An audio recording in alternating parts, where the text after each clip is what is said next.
আসসালামু আলাইকুম। এখন দেখবেন সংবাদ শিরোনাম। হাদির পরিবারের দায়িত্ব নেবে সরকার, জানালেন উপদেষ্টারা। উদীচীর কার্যালয় পরিদর্শনে এনসিপি নেতারা। বাংলাদেশের পরিস্থিতি নিয়ে জাতিসংঘের উদ্বেগ। শাহবাগে আগ্রাসন বিরোধী সমাবেশে জনতার ঢল। হাদির হত্যাকারীদের আইনের আওতায় আনার দাবি, আধিপত্যবাদ রুখে দেওয়ার প্রত্যয়। ট্রাভেল পাস নিলেন তারেক রহমান, স্বাগত জানাতে প্রস্তুত বিএনপি। নির্বাচনকে বাধাগ্রস্ত করতে ষড়যন্ত্রের অভিযোগ মির্জা ফখরুলের। আজ দেশে আসছে সুদানে সন্ত্রাসী হামলায় নিহত 6 সেনা সদস্যের মরদেহ। রাষ্ট্রীয় মর্যাদায় হবে জানাজা ও দাফন। এতক্ষণ দেখছিলেন সংবাদ শিরোনাম, এখন দেখবেন বিস্তারিত।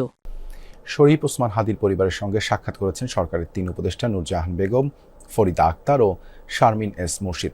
শুক্রবার বিকেলে তারা হাদির বাড়িতে যান। এ সময় তার পরিবারকে সমবেদনা জানান উপদেষ্টারা।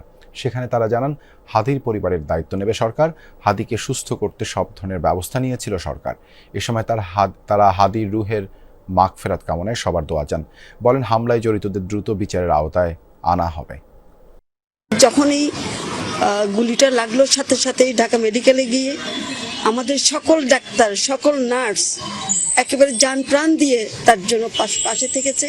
এই ছোট্ট বাচ্চাটা যে তার বাবার কোনো স্নেহ পাবে না, তার মা বয়সে অনেক কম, তো সেদিক থেকে আমরা এটা ঘোষণাই দিয়েছি যে তার স্ত্রী এবং সন্তানের দায়িত্ব সরকার নেবে। এই কষ্টটা যেন আমাদেরকে সেই ঐক্যের জায়গায় নিয়ে যায়। আমাদের ক্ষুদ্র ভিন্নতা যেন আমাদেরকে সংকীর্ণ এবং স্বার্থপর না করে। ইনকিলাব মঞ্চের মুখপাত্র ওসমান হাদির মৃত্যুতে বাংলাদেশে উদ্ভূত সহিংস পরিস্থিতি নিয়ে উদ্বেগ জানিয়েছেন জাতিসংঘের মানবাধিকার বিষয়ক হাই কমিশনার ফলকার তুর্ক। তাগিদ দিয়েছেন, হাদির উপর হামলার ঘটনা দ্রুত, নিরপেক্ষ, পূর্ণাঙ্গ ও স্বচ্ছ তদন্তের, সেই সাথে দায়ীদের বিরুদ্ধে যথাযথ আইনি প্রক্রিয়া ও জবাবদিহিতা নিশ্চিতেরও আহ্বান জানিয়েছেন তিনি। হাদির ওপর হামলার ঘটনা দ্রুত, নিরপেক্ষ, পূর্ণাঙ্গ ও স্বচ্ছ তদন্ত পরিচালনা করতে হবে এবং দায়ীদের বিরুদ্ধে যথাযথ আইনি প্রক্রিয়া ও জবাবদিহি নিশ্চিত করতে হবে। এমন একটি পরিবেশ নিশ্চিত করা দরকার যেখানে সবাই নিরাপদ ও শান্তিপূর্ণভাবে জীবনযাপন করতে পারবেন, একই সাথে স্বাধীনভাবে ভিন্ন মত প্রকাশ করতে পারবেন। এই সংকটপূর্ণ সময়ে মত প্রকাশের স্বাধীনতা, শান্তিপূর্ণ সমাবেশের অধিকার এবং সাংবাদিকদের নিরাপত্তা নিশ্চিত করার আহ্বান জানাচ্ছি সরকারের কাছে, যেন অস্থিরতা আর না বাড়ে। শাহবাগে হাজারো তরুণের শপথ, দৃপ্ত কণ্ঠে উচ্চারণ, শরীফ ওসমান হাদির আদর্শকে ধারণ করার। আগ্রাসন বিরোধী সমাবেশ থেকে ছাত্র জনতা জানান, বিপ্লবের বীজ বুনে গেছেন হাদি। ভারতীয় আধিপত্য থেকে বাংলাদেশকে মুক্ত করার সেই বিপ্লব ছড়িয়েছে ঘরে ঘরে। আকাশ ফুঁড়ে উঠেছে হাজারো হাত, শপথের হাত। এই যেন শরীফ ওসমান হাদিরই প্রতিচ্ছবি। সবাই যেন একজন ওসমান হাদি। হাদি বলেছিলেন, সব ধরনের আধিপত্যবাদের বিরুদ্ধে দাঁড়িয়ে স্বাধীনতা, সার্বভৌমত্ব রক্ষা ও ইনসাফ ভিত্তিক রাষ্ট্র নির্মাণ।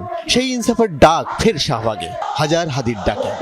জুমার নামাজের পর শাহবাগে আগ্রাসন বিরোধী সমাবেশে সমবেত হন সবাই। সমাবেশে যোগ দেন বিভিন্ন রাজনৈতিক দলের অঙ্গ সংগঠনের নেতারাও। তাদের অভিযোগ, ভারতীয় আগ্রাসনের বিরোধিতা করায় হত্যা করা হয় হাদিকে। দেন ভারতীয় আগ্রাসন আর আধিপত্যবাদ বন্ধের ডাক। তাহলে আমি বলবো, হুইপড আউট হয়ে যাবেন আপনারা। শিক্ষার্থী জনতার বিপুল উপস্থিতিতে ফের দাবি ওঠে শাহবাগ চত্বরকে শহীদ ওসমান হাদি চত্বর হিসেবে ঘোষণার। এ সময় সবার কণ্ঠেই একটাই দাবি, হাদি হত্যার দৃষ্টান্তমূলক সাজা। দেশকে পরিকল্পিতভাবে নৈরাজ্যের পথে ঠেলে দিতে চায় একটি মহল, নস্যাৎ করতে চায় নির্বাচন। ইনকিলাব মঞ্চের মুখপাত্র ওসমান হাদির মৃত্যুকে ঘিরে সৃষ্ট বিশৃঙ্খলার নিন্দা ও ঘৃণা জানিয়ে এসব কথা বলেছেন বিএনপি মহাসচিব মির্জা ফখরুল ইসলাম আলমগীর। শুক্রবার হয় দলটির স্থায়ী কমিটির জরুরি বৈঠক। এরপরই সকল দেশপ্রেমিক সামাজিক শক্তিকে ঐক্যবদ্ধ থাকার আহ্বান জানান তিনি। এদিকে বিএনপির ভারপ্রাপ্ত চেয়ারম্যান তারেক রহমান দেশে ফেরার পর বিমানবন্দর থেকে যাত্রাপথে নিরাপত্তা নিশ্চিত করা হয়েছে, এমনটাই জানিয়েছেন অভ্যর্থনা কমিটির আহ্বায়ক ও স্থায়ী কমিটির সদস্য সালাউদ্দিন আহমদ। দলের ভারপ্রাপ্ত চেয়ারম্যান তারেক রহমানের স্বদেশ প্রত্যাবর্তনকে ঐতিহাসিক করে তুলতে সব ধরনের প্রস্তুতি নিচ্ছে বিএনপি। শুক্রবার বিকেলে রাজধানীর ৩০০ ফিট এলাকায় যে স্থানে তারেক রহমান জনগণের কাছে কৃতজ্ঞতা জানাবেন, সেই স্থল পরিদর্শন করেছে অভ্যর্থনা কমিটি ও শীর্ষ নেতারা। অভ্যর্থনা কমিটির আহ্বায়ক জানান, দেশে ফেরার পর বিমানবন্দর থেকে এভারকেয়ার হাসপাতালের যাত্রাপথে তারেক রহমানের নিরাপত্তা নিশ্চিত করা হচ্ছে। তার আগমনকে কেন্দ্র করে যাতে নিরাপত্তাজনিত এবং প্রোটোকলজনিত কোনো বাধাবিঘ্ন না হয়, সেই জন্য আমরা তার অবতরণের স্থান থেকে শুরু করে এভারকেয়ার যাওয়ার পথে যাতে জনসমাগমটা নিরাপদ হয়, নিশ্চিদ্র হয়, নিরাপত্তা আমরা নিশ্চিত করতে পারি এবং জনগণের সামনে তিনি যে দাঁড়িয়ে কৃতজ্ঞতা জ্ঞাপন করবেন, ধন্যবাদ জ্ঞাপন করবেন, সেই জায়গাটাকেও আমরা চিহ্নিত করেছি। এদিকে রাতে গুলশানে দলের চেয়ারপারসনের কার্যালয়ে ভারপ্রাপ্ত চেয়ারম্যান তারেক রহমানের সভাপতিত্বে বিএনপির জাতীয় স্থায়ী কমিটির জরুরি বৈঠক অনুষ্ঠিত হয়। ঘণ্টাখানেকের বৈঠক শেষে স্থায়ী কমিটির সিদ্ধান্ত জানান মহাসচিব মির্জা ফখরুল ইসলাম আলমগীর। কাপুরুষোচিত এই হত্যাকাণ্ডের আমরা তীব্র ঘৃণা ও নিন্দা জানাচ্ছি। অবিলম্বে হত্যাকারীদের গ্রেফতার ও বিচারের জন্য আমরা আবারও দাবি জানাচ্ছি। সুদানের আবেইতে জাতিসংঘ শান্তিরক্ষা মিশনের দায়িত্ব পালনকারী সন্ত্রাসীদের হামলায় নিহত বাংলাদেশ সেনাবাহিনীর 6 বীর সদস্যের মরদেহ ঢাকায় আসছে আজ। লাল সবুজের পতাকায় মোড়ানো 6 কফিন ঢাকার শাহজালাল আন্তর্জাতিক বিমানবন্দরে পৌঁছাবে সকাল 11:15টায়। দেশে ফেরার পর যথাযথ রাষ্ট্রীয় মর্যাদায় এই বীর সন্তানদের জানাজা ও দাফন সম্পন্ন করা হবে। বাংলাদেশ সময় শুক্রবার সন্ধ্যা 7টায় উগান্ডার এন্টেব বিমানবন্দর থেকে ঢাকার উদ্দেশ্যে রওনা হয়েছে মরদেহবাহী বিমান। এই ঘটনায় আহত আরও 9 জন শান্তিরক্ষী বর্তমানে কেনিয়ায় চিকিৎসাধীন। সেনাবাহিনীর পক্ষ থেকে জানানো হয়েছে তারা শঙ্কামুক্ত। গেল 13 ডিসেম্বর কাদুগলি লজিস্টিক্স বেইজে ড্রোন হামলা চালায় বিচ্ছিন্নতাবাদী সশস্ত্র গোষ্ঠী। নাটোরের সুগার মিলে দুর্ধর্ষ ডাকাতি 4 মাস পার হলেও উদ্ধার হয়নি কোনো যন্ত্রাংশ। ফলে পাবনার বন্ধ থাকা সুগার মিল থেকে যন্ত্রপাতি এনে চলতি মৌসুমে আখ মারাই কার্যক্রম সচল রাখা হয়েছে।